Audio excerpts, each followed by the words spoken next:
Shalom, selamat hari Minggu Bapak Ibu Saudara yang terkasih dalam nama Yesus. Apa kabarnya? Semoga Bapak Ibu Saudara semuanya dalam keadaan yang baik. Apakah Bapak Ibu masih ingat sama saya? Masih ingat ya Bapak Ibu ya?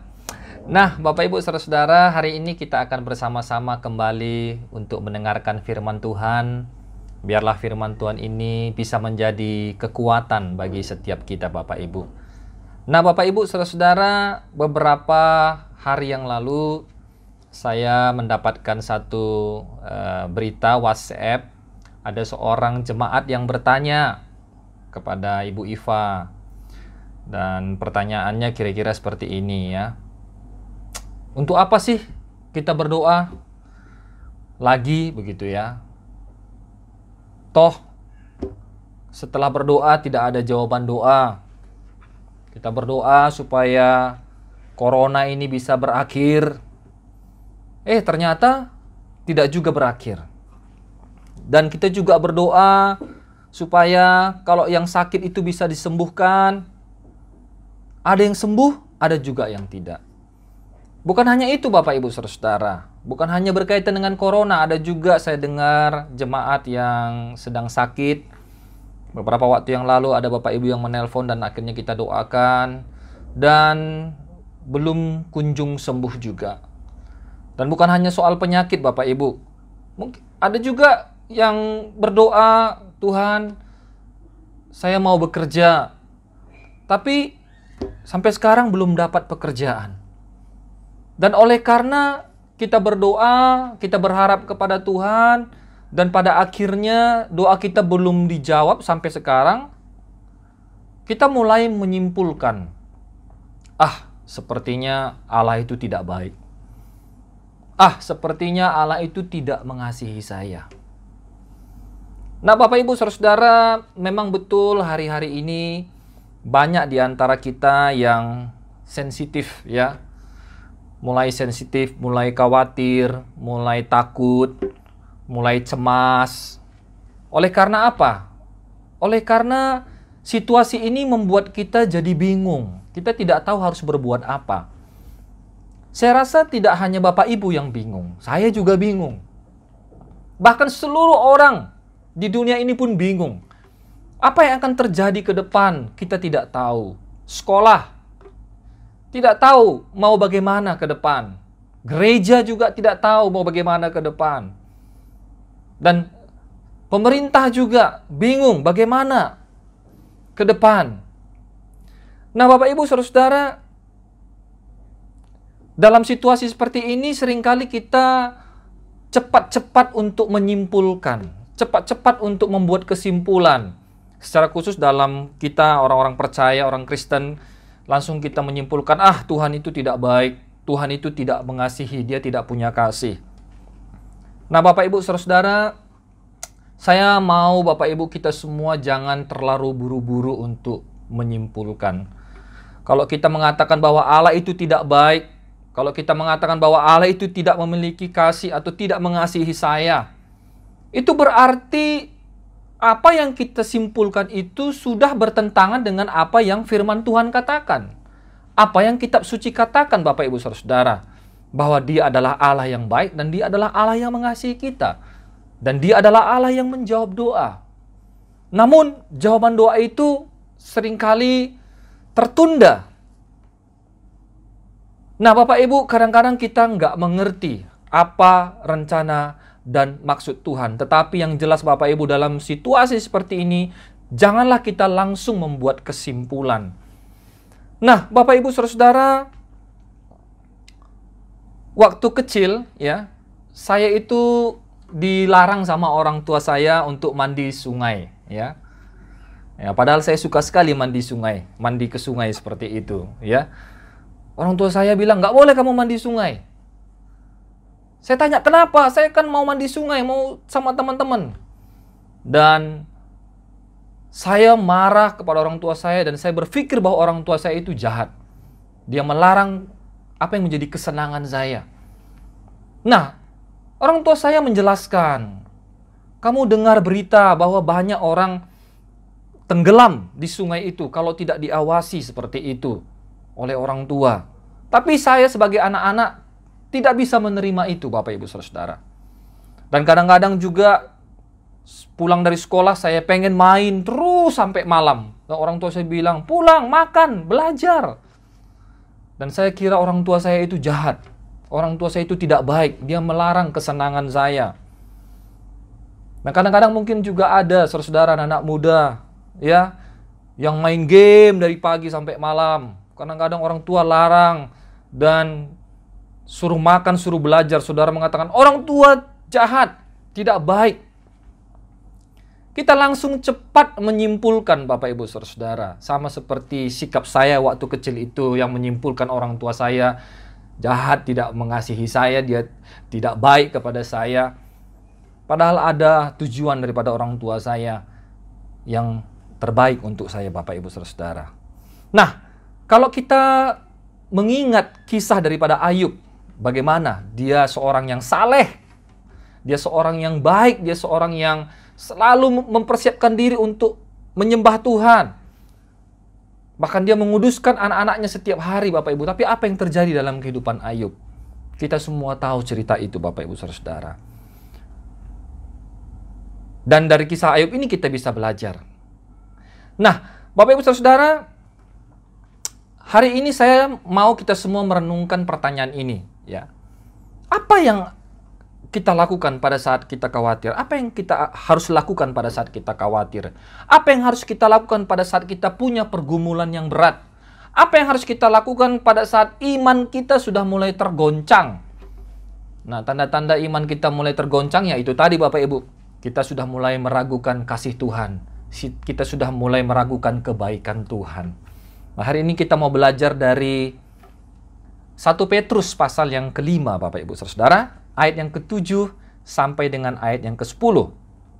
Mari Bapak Ibu yang punya Alkitab, buka Alkitabnya 1 Petrus pasal yang ke-5, ayat yang ke-7 sampai dengan ayat yang ke-10. Saya akan bacakan Bapak Ibu Saudara. 1 Petrus 5 ayat yang ke-7. Serahkanlah segala kekhawatiranmu kepadanya, sebab Ia yang memelihara kamu. Sadarlah dan berjaga-jagalah. Lawanmu, si iblis, berjalan sama seperti singa yang mengaum-ngaum dan mencari orang yang dapat ditelannya. Ayat yang ke-9. Lawanlah dia dengan iman yang teguh. Sebab kamu tahu bahwa semua saudaramu di seluruh dunia menanggung penderitaan yang sama. Dan Allah, sumber segala kasih karunia yang telah memanggil kamu dalam Kristus kepada kemuliaannya yang kekal, akan melengkapi, meneguhkan, menguatkan, dan mengokohkan kamu sesudah kamu menderita seketika lamanya. Nah, Bapak Ibu Saudara-saudara, dari bacaan ini ada 4 hal yang saya mau bagikan Bapak Ibu Saudara-saudara bagi kita semua. Apa yang harus kita lakukan pada saat-saat seperti ini? Saat kita khawatir, kita punya pergumulan yang berat, pada saat iman kita sedang tergoncang, Bapak Ibu Saudara. Apa yang harus kita lakukan? Yang pertama, di dalam ayat yang ke-7 tadi dikatakan, serahkanlah segala kekhawatiranmu kepadanya. Sekali lagi, serahkanlah segala kekhawatiranmu kepadanya. Itu artinya ada penyerahan yang total kepada Tuhan. Yang pertama, waktu kita dalam keadaan khawatir, takut, gundah gulana, bergumul dan lain sebagainya, marilah kita untuk tetap berdoa. Sekali lagi, marilah kita untuk tetap berdoa. Katakan dulu kanan kiri, tetap berdoa ya. Nah, tetap berdoa ya. Nah, di dalam kita berdoa itu Bapak Ibu Saudara, mari kita betul-betul menyerahkan segala kekhawatiran kita itu kepada Tuhan. Seringkali Bapak Ibu, kita itu susah sekali untuk berdoa. Ya, ada banyak tantangan untuk kita untuk tidak berdoa, Bapak Ibu Saudara. Ya, dan kami dari gereja setiap hari mengirimkan kepada Bapak Ibu renungan setiap pagi, dan kami juga mengajak Bapak Ibu untuk berdoa. Saya tidak tahu berapa orang yang masih tetap setia berdoa dan membaca dan mendengarkan firman Tuhan yang kami kirimkan, Bapak Ibu Saudara. Tapi saya percaya jemaat Anugerah maupun Bethesda, Bapak Ibu tetap mendengarkan renungan atau firman Tuhan yang kami berikan. Amin. Coba tanya kanan kiri dulu. Tiap hari baca renungan nggak? Nah, Bapak Ibu Saudara, marilah serahkan segala kekhawatiranmu kepada Tuhan. Tahun yang lalu saya sudah pernah berulang-ulang bercerita ini, Bapak Ibu Saudara. Saya pernah dilanda dengan satu ketakutan yang sangat mendalam, di mana pada waktu itu orang tua saya hampir meninggal karena tensinya turun, kecapean, dan harus dibawa ke rumah sakit. Dia tidak sadarkan diri lagi dan 3 hari diopname di rumah sakit. Dan itu membuat saya shock dan saya menjadi sangat khawatir dan takut, Bapak Ibu Saudara. Dimulai dari situ, Bapak Ibu Saudara. Dan di dalam pergumulan itu, saya banyak membaca firman Tuhan dan saya banyak berdoa kepada Tuhan. Memang sulit, Bapak Ibu. Kadang-kadang pikiran itu, ketakutan itu betul-betul atau begitu menguasai kita sehingga kita tidak dapat berdoa. Kita tidak bisa berfokus berdoa kepada Tuhan. Kenapa? Karena kekhawatiran itu begitu kuat datang. Saya tidak tahu apakah ini kuasa gelap atau apa, tapi yang jelas waktu saya melewati itu tidak mudah, Bapak Ibu Saudara. Tapi satu hal yang pasti, saya paksakan diri saya, Bapak Ibu Saudara. Saya disiplin diri saya untuk saya tetap berdoa kepada Tuhan. Dan saya setiap hari menyerahkan kekhawatiran saya itu kepada Tuhan. Tuhan, saya percaya rencanamu yang terbaik. Ya. Dan setiap hari, Bapak Ibu Saudara, saya bergumul dengan hal itu. Belum lagi di tahun yang sama pada waktu bapak saya sakit, banyak dari teman-teman bapak saya dipanggil Tuhan, meninggal. Itu menambah kekhawatiran saya, menambah ketakutan saya. Belum lagi seringkali ada pikiran-pikiran yang mengatakan, waduh, saya belum bisa berbuat banyak kepada orang tua saya, belum bisa menyenangkan mereka. Bapak Ibu Saudara, ada banyak hal-hal di dalam pikiran saya membuat saya tambah khawatir dan tambah takut. Belum lagi, waduh, bagaimana dengan istri saya kalau saya mati, bagaimana? Seperti itu ya Bapak Ibu Saudara. Nah, kekhawatiran itu terus muncul, terus datang. Tetapi Bapak Ibu, saya mengambil komitmen, saya harus tetap berdoa. Saya harus tetap menyerahkan semua kekhawatiran saya kepada Tuhan. Puji Tuhan, sampai sekarang saya hidup dan saya sudah tidak lagi khawatir seperti dulu, Bapak Ibu Saudara. Ya, memang prosesnya memakan waktu, tetapi waktu kita tetap berdoa kepada Tuhan, percayalah, damai sejahtera Allah akan memenuhi kita dan akan menolong kita. Dan pelan-pelan kekhawatiran itu akan memudar, kekhawatiran dan ketakutan itu akan hilang dari kita, Bapak Ibu Saudara. Sama seperti ketika mati lampu, lalu kita hidupkan lampu, nah sinar itu akan memenuhi ruangan yang gelap itu. Dan waktu kita juga menyerahkan hidup kita kepada Tuhan, maka saya percaya bahwa terang Tuhan itu akan memenuhi setiap hati kita, Bapak Ibu Saudara. Jadi tetap berdoa ya. Bilang kanan kiri, ayo tetap berdoa. Nah, yang kedua Bapak Ibu Saudara, apa yang kita lakukan pada saat kita khawatir, punya pergumulan yang berat, atau iman kita sedang tergoncang? Di dalam ayat yang ke-8 tadi dikatakan bahwa sadarlah dan berjaga-jagalah. Lawanmu si iblis berjalan keliling sama seperti singa yang mengaum-ngaum dan mencari orang yang dapat ditelannya. Yang kedua, berjaga-jagalah. Bilang kanan kiri, berjaga-jaga ya. Nah, Bapak Ibu Saudara, kita harus senantiasa menyadari bahwa setiap hari kehidupan kita itu diperhadapkan dengan tantangan, pergumulan, dan persoalan Dan bukan hanya itu, tetapi kita harus menyadari bahwa iblis juga mengambil kesempatan Bapak Ibu ketika dia melihat iman kita mulai goncang. Ketika iblis melihat bahwa kita mulai mempertanyakan Tuhan, nah disitulah iblis akan mencoba untuk mengambil alih pikiran kita Bapak Ibu Saudara. Jadi kita harus berjaga-jaga. Jangan sampai iblis menguasai hati dan pikiran kita Bapak Ibu Saudara.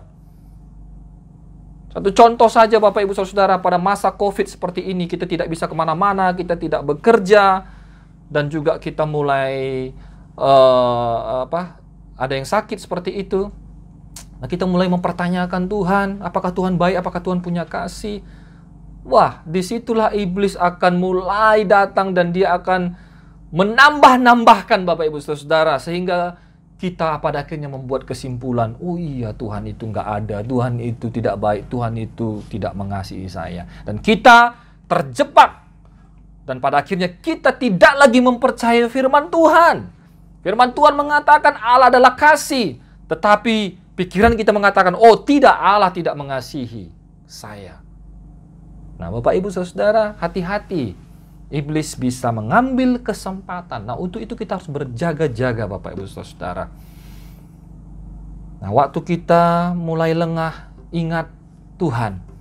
Dan mulai minta Tuhan tetap terus memberikan kepada kita kekuatan. Nah, Bapak Ibu, ada satu ayat lain di dalam Lukas pasal yang ke-21, ayat yang ke-36 dikatakan begini. Berjaga-jagalah senantiasa sambil berdoa, supaya kamu beroleh kekuatan untuk luput dari semua yang akan terjadi itu, dan supaya kamu tahan berdiri di hadapan Anak Manusia. Jadi poin yang pertama tadi, kita tetap terus berdoa. Sambil kita berdoa, kita juga berjaga-jaga Bapak Ibu Saudara. Amin. Bilang kanan kiri, ayo berjaga-jaga senantiasa. Nah, yang ketiga Bapak Ibu Saudara, apa yang harus kita lakukan pada saat kita khawatir, pada saat kita punya pergumulan yang berat, pada saat iman kita tergoncang? Yang pertama tadi adalah tetap berdoa, yang kedua berjaga-jaga, yang ketiga adalah di dalam ayat yang ke-9 dikatakan, lawanlah dia dengan iman yang teguh. Dia di sini adalah iblis tadi ya. Sebab kamu tahu bahwa semua saudaramu di seluruh dunia menanggung penderitaan yang sama. Jadi, selain kita berjaga-jaga, yang ketiga, kita juga harus aktif Bapak Ibu Saudara untuk melawan tipu muslihat iblis itu dengan iman kita. Lawan tipu muslihat iblis itu dengan iman kita Bapak Ibu Saudara. Iman itu dari mana datangnya? Iman itu datang dari pendengaran akan firman Tuhan. Ya. Nah, bagaimana kita melawan tipu muslihat iblis? Ya dengan iman. Dengan firman Tuhan yang kita baca, kita renungkan, dan kita lakukan setiap hari Bapak Ibu Saudara. Bagaimana kita bisa melawan iblis kalau kita tidak punya firman Tuhan di sini?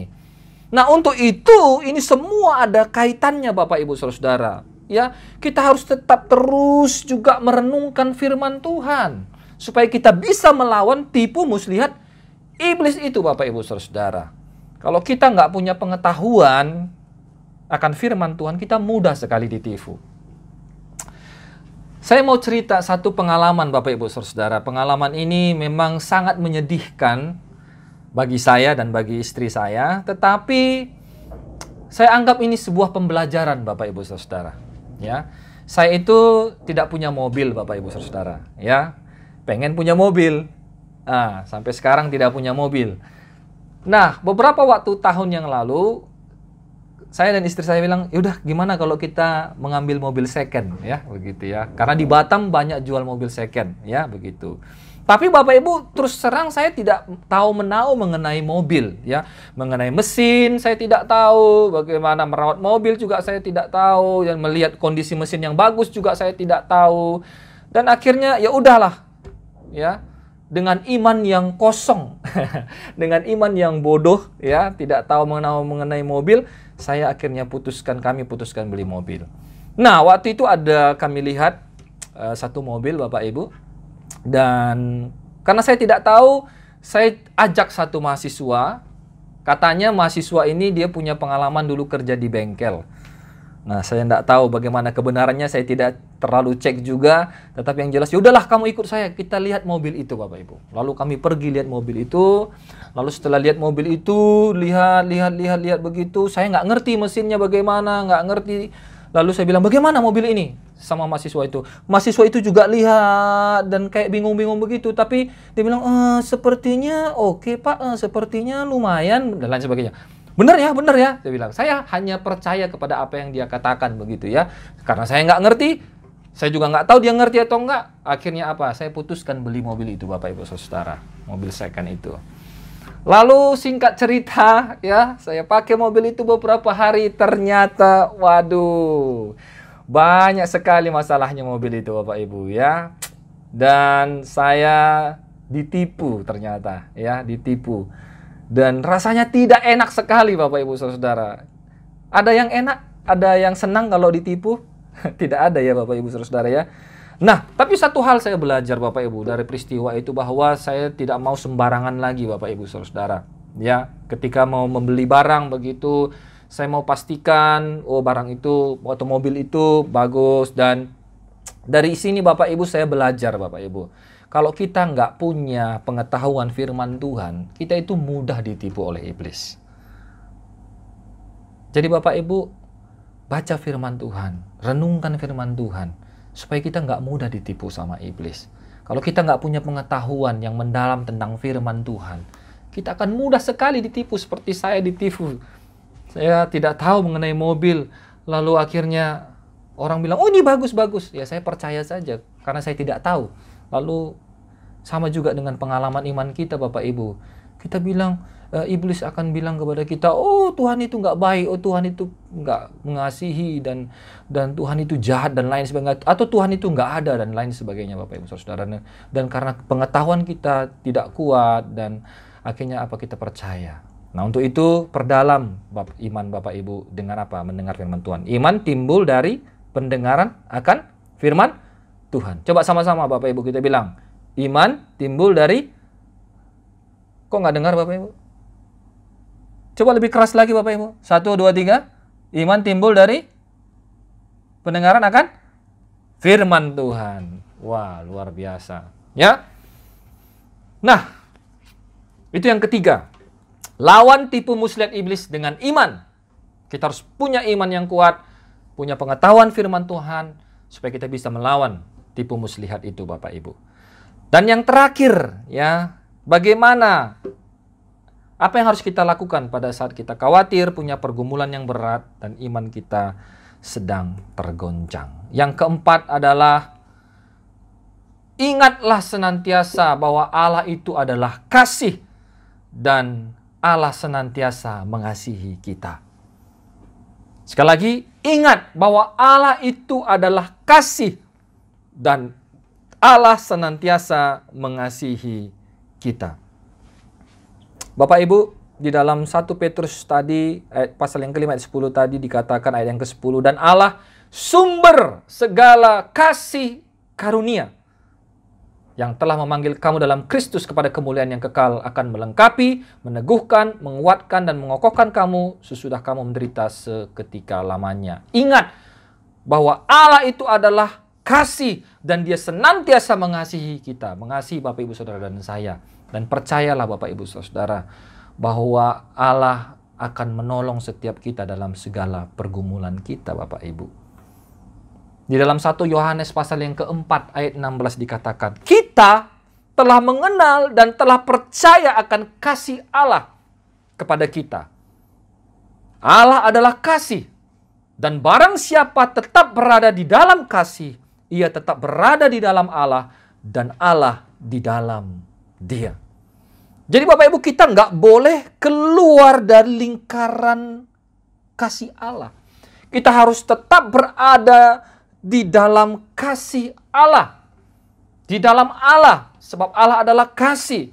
Dan percayalah Bapak Ibu Saudara, bahwa kasih Allah tidak pernah luntur kepada setiap kita Bapak Ibu.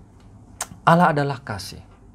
Beberapa waktu yang lalu saya mengikuti satu seminar online seperti web seminar begitu. Dan pertanyaan yang sama juga diajukan oleh para peserta Bapak Ibu. Apakah COVID ini dari Allah? Apakah Allah begitu jahat sehingga mengirimkan COVID ini supaya kita bertobat dan kita menderita dan lain sebagainya Bapak Ibu Saudara. Banyak pertanyaan-pertanyaan yang muncul kepada pembicara ini Bapak Ibu Saudara. Namun pembicara ini mengatakan dengan sangat sederhana, dia katakan, saya tidak tahu jawabannya. Kenapa COVID ini bisa ada? Kenapa ini bisa terjadi dan lain sebagainya. Tapi satu hal yang saya tahu bahwa Allah adalah kasih. Dan Allah tidak pernah berhenti mengasihi kita. Kasih itu adalah identitas Allah. Allah adalah kasih. Tidak ada apapun yang dapat memisahkan kita dari kasih Allah. Akan maut sekalipun Bapak Ibu Saudara, tidak akan dapat memisahkan kita dari kasih Allah. Ingat, Allah mengasihi engkau. Allah mengasihi saya. Kalau kita pegang ini Bapak Ibu Saudara, maka kita akan tetap terus yakin bahwa Tuhan akan memelihara kita. Kita tetap yakin bahwa ada rencana yang terbaik dalam segala situasi yang buruk sekalipun Bapak Ibu Saudara. Tuhan punya rencana yang baik bagi kita. Sekalipun situasi begitu buruk. Kenapa? Karena Allah adalah kasih dan Dia mengasihi Bapak Ibu Saudara dan saya. Ingat, Allah adalah kasih. Jadi Bapak Ibu Saudara, ada 4 hal yang harus kita lakukan atau kita renungkan pada saat kita khawatir, punya pergumulan yang berat, pada saat iman kita mulai tergoncang. Yang pertama adalah tetap berdoa. Jangan pernah berhenti untuk berdoa. Serahkan semua kekhawatiranmu, serahkan semua pergumulanmu kepada Tuhan, serahkan segala sakit penyakitmu kepada Tuhan, dan percayalah bahwa Tuhan akan menjawab sesuai dengan kehendaknya dan yang terbaik bagi kita. Itu yang pertama, tetap berdoa Bapak Ibu Saudara. Yang kedua adalah berjaga-jaga. Senantiasa berjaga-jaga Bapak Ibu Saudara. Pada waktu kita sudah mulai goncang iman kita, kita ingat, oh tidak boleh, saya harus ingat bahwa Tuhan itu baik dan penuh kasih dan Dia akan menolong kita. Berjaga-jaga. Kita tahu iblis senantiasa berusaha untuk menghancurkan kita, menghancurkan iman kita Bapak Ibu. Kita harus berjaga-jaga senantiasa. Jangan tertidur. Seperti security ya, kalau jaga malam begitu. Kalau tertidur security-nya atau penjaganya bagaimana? Ya hilanglah semua barang itu Bapak Ibu Saudara. Sama juga kalau kita tertidur, kita nggak berjaga-jaga, wah iblis bisa masuk dan dia akan bisa mempengaruhi kita. Dan mengambil semua damai sejahtera kita. Mengambil semua sukacita kita Bapak Ibu Saudara. Dan akhirnya apa? Kita terjatuh. Yang ketiga, lawan tipu muslihat iblis dengan iman. Perdalam pengetahuan Bapak Ibu akan firman Tuhan, supaya kita bisa melawan tipu muslihat iblis itu. Ya, kita harus memperlengkapi diri kita dengan firman Tuhan. Seperti Sukriti juga tadi ya. Waktu ada maling masuk, kita sudah berjaga-jaga nih. Waktu maling masuk, kalau nggak ada senjata, bagaimana? Ya pasti kita habis, dihajar belabak belur, ya kan? Sementara mereka pakai persenjataan yang lengkap, kita nggak pakai apa-apa. Ya habislah kita Bapak Ibu. Makanya di samping kita berjaga-jaga, kita juga punya alat untuk melawan si iblis itu, si pencuri itu Bapak Ibu. Pentungan kah? Atau borgol kah? Atau sapu kah? Atau apakah? Yang penting ada alat kita untuk melawannya Bapak Ibu Saudara. Pedang kah? Pistol kah? Atau apakah? Nah ini ilustrasi saja Bapak Ibu ya. Sama juga, kita harus punya alat, kita harus punya iman, kita harus punya firman Allah untuk melawan iblis itu. Dan kita tidak mudah tertipu Bapak Ibu. Ya, seperti yang saya gambarkan tadi. Dan yang terakhir adalah ingat senantiasa bahwa Allah itu adalah kasih dan Dia mengasihi kita. Dia adalah kasih dan Dia senantiasa mengasihi Bapak, Ibu, Saudara, dan saya. Kalau kita mengingat itu Bapak, Ibu, Saudara, kita akan tetap terus merasa damai. Kita tidak lagi takut, kita tidak lagi khawatir. Kita percaya bahwa Allah akan menolong kita. Kiranya Tuhan menolong Bapak, Ibu, Saudara, dan saya. Dan mari kita berdoa bersama-sama.